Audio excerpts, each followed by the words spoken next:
জাতিসংঘ নিরাপত্তা পরিষদের অস্থায়ী সদস্যপদ নির্বাচনে ব্যর্থ হয়েছে জার্মানি। বুধবার অনুষ্ঠিত ভোটে পশ্চিম ইউরোপ ও অন্যান্য অঞ্চল থেকে বরাদ্দ 2টি আসনের কোনোটিই পায়নি দেশটি। পরিবর্তে অস্ট্রিয়া ও পর্তুগাল নির্বাচিত হয়। ফল ঘোষণার পর জার্মানির পররাষ্ট্রমন্ত্রী জোহান ভাদেফুল ইঙ্গিত দিয়েছেন, ইসরায়েলকে সমর্থন সহ কিছু পররাষ্ট্রনীতিগত অবস্থান এই ফলাফলে প্রভাব ফেলতে পারে। জাতিসংঘের সাধারণ পরিষদে জার্মানি 104টি ভোট পায়, যা নির্বাচিত হওয়ার জন্য প্রয়োজনীয় 2/3 সংখ্যাগরিষ্ঠতার চেয়ে 23 ভোট কম। দীর্ঘদিন ধরে প্রতি 8 বছর পর পর এই আসনে নির্বাচিত হয়ে আসা জার্মানি এবারই প্রথমবারের মতো ব্যর্থ হল।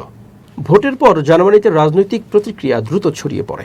চ্যান্সেলর ফ্রিডরিখ মেটসের নেতৃত্বাধীন সরকার দেশটির বৈশ্বিক অবস্থান নিয়ে নতুন করে প্রশ্নের মুখে পড়ে। বিরোধী ও ডানপন্থী রাজনৈতিক নেতারা এই ফলকে জার্মান কূটনীতির জন্য বড় ধাক্কা হিসেবে উল্লেখ করেন। পররাষ্ট্রমন্ত্রী ভাদেফুল সাংবাদিকদের বলেন, কিছু আন্তর্জাতিক ইস্যুতে জার্মানি তার অবস্থান স্পষ্টভাবে তুলে ধরেছে, তবে সব সদস্য রাষ্ট্র সেই অবস্থানের সঙ্গে একমত নয়।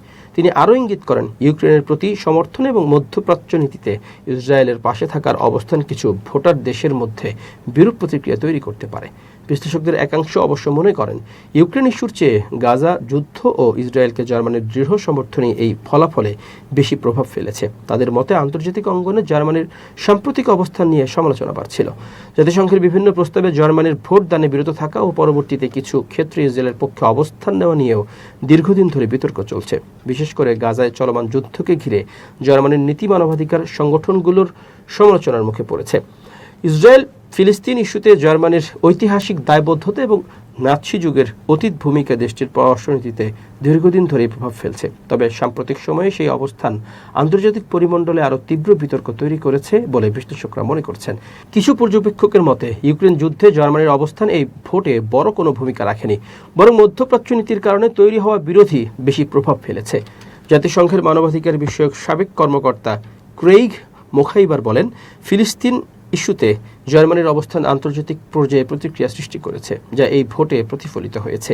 এদিকে জার্মান সরকার বলছে, তাদের পররাষ্ট্রনীতি আন্তর্জাতিক আইন ও কূটনৈতিক নীতির ভিত্তিতেই পরিচালিত হচ্ছে। সরকার আশা করছে ভবিষ্যতে কূটনৈতিক প্রচেষ্টার মাধ্যমে দেশটি আবারও নিরাপত্তা পরিষদের অস্থায়ী সদস্য পদে ফিরে আসতে পারবে।